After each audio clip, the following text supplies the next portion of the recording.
2 de la mañana, sábado 26 de octubre, estamos en Enfoque de los Sábados, aquí en RPP, la voz de todo el Perú.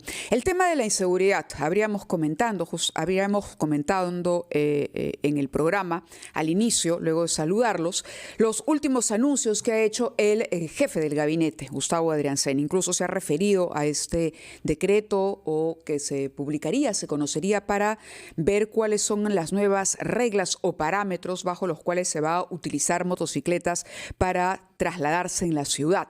Nos acompañan a esta hora de la mañana dos personas que tienen mucho que aportar en esta materia. Está con nosotros el ex ministro del Interior, el señor Kluber Aliaga, y además el ex jefe del gabinete de asesores del Ministerio del Interior, el señor Luis Herrera. Bienvenidos, gracias por acompañarnos esta mañana. Buenos días. En principio, analicemos estos dos anuncios que han hecho desde el gobierno. Por un lado, mayor control para los extranjeros que radican en nuestro país a través de contratos de trabajo, contratos de alquiler y, por otro, la polémica en torno a las motocicletas.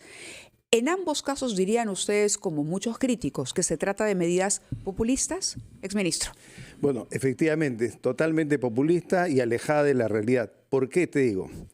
La experiencia, y también tú como periodista debes haberte dado cuenta, de que los delincuentes en el Perú y en el mundo, normalmente los delincuentes habituales, los delincuentes profesionales, son aquellas personas que se han decidido a vivir de la delincuencia.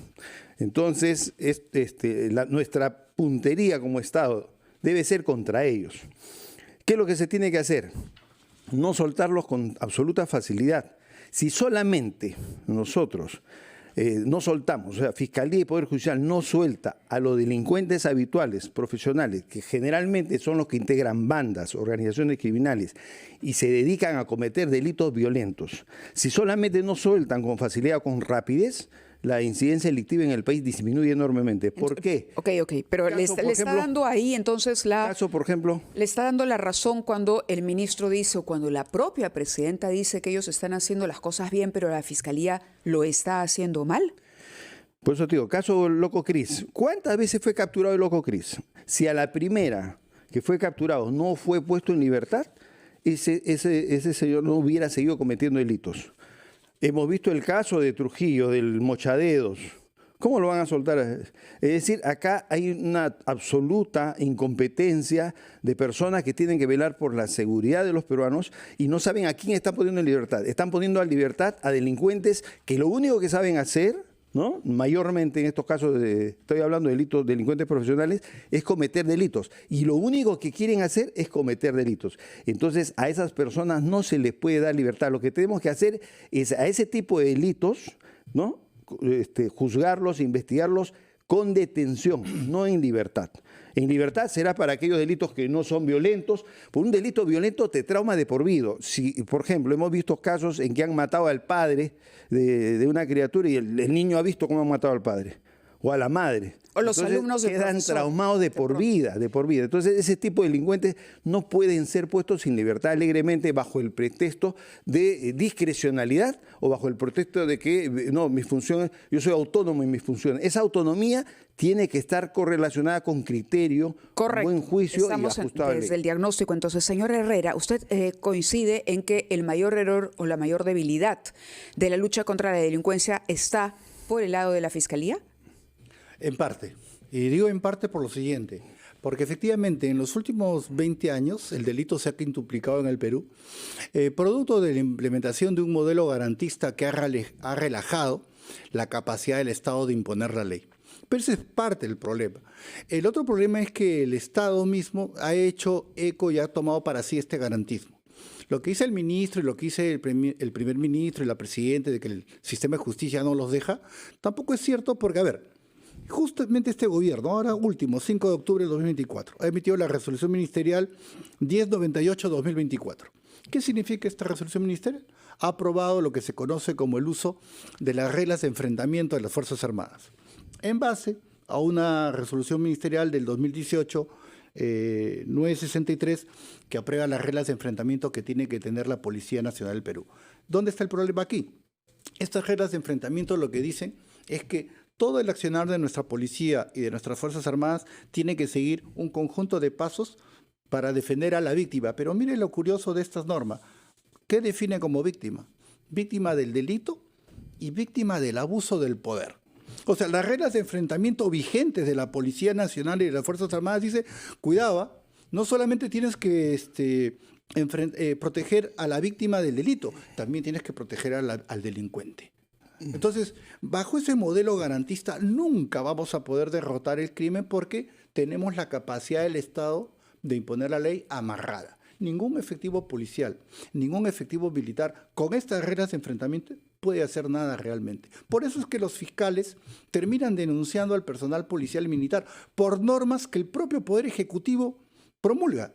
Entonces, ese binomio ejecutivo-sistema de justicia no funciona porque no hay un liderazgo desde la parte más alta, que en este caso Presidencia de la República, que diga, este es el norte que vamos a tomar. Vamos a cambiar el modelo garantista y vamos a implementar un modelo penal del enemigo donde el delincuente es considerado un enemigo del Estado y como tal va a ser identificado, perseguido, capturado, juzgado, sentenciado y expulsado con una severidad inmediata. Eso quiere decir que para ustedes, a ver, si hay un problema de las normas, porque lo que se hizo usualmente es que tenemos todas las leyes, ¿no? Incluso se decía esta ley de crimen organizado, de terrorismo urbano no cabe porque ya tenemos las penas sumamente drásticas para sancionar delitos como la extorsión o el secuestro.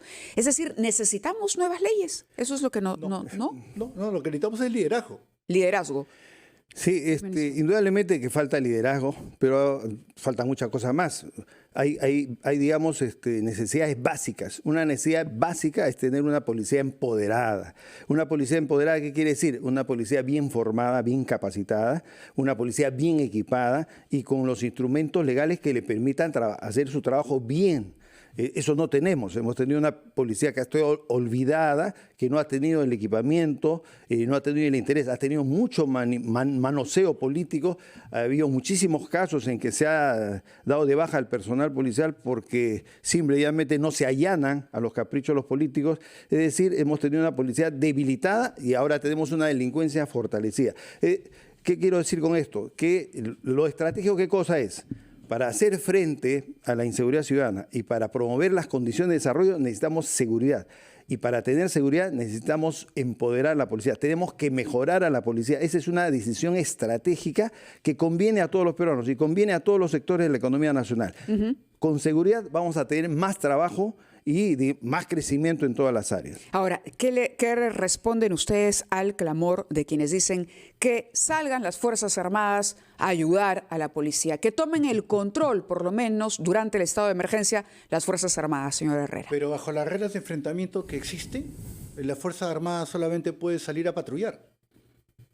No puede hacer una acción real disuasiva porque las propias reglas de enfrentamiento se lo... ¿De cuándo es esa norma? Esta norma es aprobada el 5 de octubre de este año, aprobada por este gobierno. O sea, ¿qué pasa? Tenemos ministros desconectados con la realidad y que tampoco pues leen las propias normas emitidas por su propio gobierno. Mire, el índice global de crimen organizado de Naciones Unidas del año pasado, entre una lista de 195 países, donde el número 1 es el más inseguro, sí, el Perú está en el puesto 32. O sea, ese es el nivel de peligro en el que está. No es tan cierto entonces cuando se dice desde el Ejecutivo, pero en el Perú no estamos como otros países, hay más inseguridad o más muertos aquí o allá y mencionan 2 o 3 países. Esa respuesta, digamos... Lo que pasa es que esa respuesta es lamentable porque lo que están haciendo, han entrado a Google y han puesto estadísticas. Y lo que le va a salir primero es estadísticas que dice homicidio por cada 100.000 habitantes y eso es de lo que están refiriéndose. Y los datos de los que habla el ministro del impacto de lo que es el estado de emergencia, lo que está informando es la actividad cotidiana de la policía. El 2023 la policía informó que había desarticulado 12.000 bandas. La Presidenta de la República en 28 de julio de este año, en su informe 28 de julio, informó que la policía había desarticulado 5.000 bandas. El ministro lo que está informando es el quehacer cotidiano. No tiene nada que ver la existencia del estado de emergencia para que la policía actúe. Es lo que hubiera hecho con o sin estado de emergencia. O sin estado de emergencia. Así es. Entonces, por eso decimos, yo no sé realmente la Presidenta cuántos muertos más necesita para aceptar que la política de seguridad ciudadana ha fracasado y ella lo que tiene que hacer en este momento son 4 actividades puntuales. Primero, cambiar el gabinete para recuperar la confianza. Ya ni siquiera es el ministro del Interior, es el gabinete completo. Segundo, tiene que convocar al Consejo de Seguridad y Defensa Nacional y aprobar la nueva doctrina de lucha, que es justamente el derecho penal del enemigo, y que lo firmen. Hablar del Consejo de Estado es hablar del aire. El Consejo de Estado no existe en la ley, no tiene capacidad de imponer nada. Tiene que ser el Consejo de Seguridad y Defensa Nacional, y ahí, fiscal de la Nación, presidente del Poder Judicial, jefe de vida, jefe de SUNAT, los ministros, tienen que acordar, esta es la política. Y tiene, el tercer tema, que es el nivel operativo, tiene que implementar control territorial. Y para implementar control territorial, tiene que establecer mando único en 2 cosas: inteligencia, investigación criminal. Y finalmente, como dice Aliaga, dinero. Muy bien. Caballeros, los invito a acompañarnos. Tenemos que hacer una pausa y regresamos para darle el turno también al exministro Kluber Aliaga a propósito de la propuesta que claramente ha puesto sobre la mesa el doctor Herrera. Vamos a la pausa y regresamos 9:45. Para hablar de la estrategia o de la falta de estrategia para combatir la inseguridad ciudadana. Kluber Aliaga, exministro del Interior, y Luis Herrera, exjefe del Gabinete de Asesores del Ministerio del Interior, que ha llamado la atención sobre normas incluso emitidas durante este gobierno, en el marco de este gobierno, de esta gestión, que desde su perspectiva resultan garantistas en un extremo tal que no permite la acción de la policía o las Fuerzas Armadas. Y yo quería pedirle al exministro del Interior, para ir cerrando este bloque y pasar a otras medidas y conocer también su opinión al respecto, que me diga si está de acuerdo o no con ese diagnóstico que ha hecho. Yo estoy de acuerdo, porque es algo que tiene que hacerse de todas maneras. ¿Cómo tendría que cambiarse entonces ese marco legal? Tiene que integrar, digamos, a todas las autoridades. Seguridad Ciudadana somos todos. Segundo, hay muchas normas que corregir. Inclusive el Código Procesal Penal necesita más normas que corregir, ¿no? Entonces, el tema legal es fundamental. Tenemos que tener leyes más sabias y que respondan realmente a nuestra realidad. Pero ahorita, ¿qué es lo que debemos hacer estratégicamente? Ajá. Primero, evitar soltar con facilidad a los delincuentes, sabiendo que los delincuentes, y todos los peruanos tenemos que saber que hay delincuentes profesionales, que su trabajo es delinquir, y lo único que saben y quieren hacer es delinquir. A esos delincuentes peligrosos no hay que soltarlos con facilidad, son un riesgo, un peligro real. Segundo, lo que hay que hacer es empoderar a la policía. Y tercero, ahorita que la policía ha asumido la dirección de la investigación criminal, la policía tiene una gran oportunidad de volver a lo que hacía la PIP antes. El 98% de los atestados policiales eran ratificados en los fallos y sentencias judiciales. Ahorita la policía puede actuar por propia iniciativa, hacer las investigaciones. Hay un debate en el Congreso. Hay quienes consideran que es inconstitucional. No es para nada Los inconstitucional. fiscales por lo menos se han pronunciado en ese No es para sentido nada también. Han dicho porque la Constitución dice que quien dirige la investigación la es el Ministerio Constitución, Público. Mávila, no dice en ninguna parte que la Fiscalía dirija. Es más, la Constitución en ningún artículo dice que investigue la Fiscalía. La Constitución lo que dice es que el Ministerio Público conduce la investigación. Correcto. Que La palabra practica exacta la policía. es conduce. Y la Constitución sí señala a la policía prevenir, investigar y combatir la delincuencia. Entonces, lo que tiene que hacer ahorita la policía urgentemente es tratar de que su trabajo de investigación criminal, donde ella es la responsable de la investigación criminal, acopie los elementos y medios de prueba y evite que estos delincuentes salgan en libertad, ¿no? y que acelere el sistema de justicia. Ahora, con las pruebas, podemos tener procesos más rápidos, más eficaces y una justicia de mejor calidad. Bien, las estrategias que se han propuesto para tratar de formalizar en un país tremendamente informal como el nuestro, o para recurrir, por ejemplo, a fiscalizar contratos de trabajo, contratos de arrendamiento a personas extranjeras. Su opinión, doctora Herrera. A ver, hace más de 30 años, en el otro sendero, Hernando de Soto definió que el tema de la informalidad cubría el 80% del país y que era clave formalizar, no solamente por el tema económico, sino por el tema del control del territorio, ¿no? Entonces, la formalización trae un efecto importante que es poder visualizar quiénes son los buenos y los malos en el territorio. Y parte del proceso de formalización trae además adjunto otra estrategia que es incorporar a la primera línea de lucha contra el delito, que es la línea de inteligencia, porque es el vecino, el ciudadano, el que sabe quién es el delincuente en su zona, ¿no? Y para eso es necesario, pues, poder incorporar a grupos humanos a este proceso. Por ejemplo, el gobierno tiene desde hace 2 años la ley 31494 que incorpora a los comités de autodefensa a lo que es la seguridad ciudadana y que fueron claves para derrotar a Sendero en los 90, claro, del y hasta ahora terrorismo. no la reglamenta. O sea, el gobierno tiene un discurso de queja contra el sistema de justicia que en parte compartimos, pero también es cierto que el gobierno pues no hace lo que tiene que hacer con las normas que tiene a la mano. O sea, nada explica por qué hace 2 años no reglamenta ¿Y esta por ley. qué vincula usted el tema migratorio al que yo he aludido con los comités de autodefensa? ¿Se refiere por los pasos ilegales? A ver, la experiencia, yo me dedico a viajar siempre por el país viendo estas cosas. A ver, en zonas de Piura, en zonas de Ayacucho, donde hay acción de los comités de autodefensa, averigüe usted si es que hay presencia de delito y sobre todo de delito de bandas extranjeras. No hay. En Ayacucho hace un poco más de un año mataron a un ayacuchano y en un mes dejó de haber por la acción de los comités de autodefensa. Porque ese es el control del territorio. Acá estamos acostumbrados, por ejemplo, a hablar mucho del tema de Bukele, ¿no? ¿Cuál fue el primer tramo de la estrategia de Bukele en El Salvador? Control territorial. ¿Qué significa control territorial? La capacidad del Estado de poder ingresar y hacer rastrillaje pleno de los delincuentes en esa zona. Pero para no ser un rastrillaje indiscriminado, ¿quién es el primer actor que te tiene que decir dónde está el delincuente? El vecino. El comité de autodefensa, el rondero. Ellos son los que saben dónde está el reducidor, dónde está el traquetero. Entonces, ¿qué pasa? Hay un divorcio entre esa línea y la acción del Estado. Ahora, la mayoría de la delincuencia, digamos, claro, está en las zonas urbanas, no necesariamente donde hay comités de autodefensa. Quisiera pedirles, son las 9:55, antes de hacer una nueva pregunta, más bien las reflexiones finales que ustedes quieran compartir con nosotros antes de que termine la hora de enfoque de los sábados, porque es un momento crucial en el que con su experiencia se puede aportar, digamos, ya. El doctor Herrera ha dicho que en realidad tendría que cambiarse no solamente al ministro del Interior, sino todo el gabinete. En ese sentido de la decisión política, doctor Aliaga, exministro del Interior. Yo creo que las soluciones que están planteando no son viables por cuanto demandan mucho esfuerzo. Controlar a 1.400.000 venezolanos, ¿cuántos policías va a requerir? Lo que tenemos que hacer es afinar el tema de inteligencia, afinar la cooperación de la población con los órganos operativos de la policía. O sea, eso que se quiere lograr con comités de autodefensa, hay que hacerlo a nivel general, con toda la población.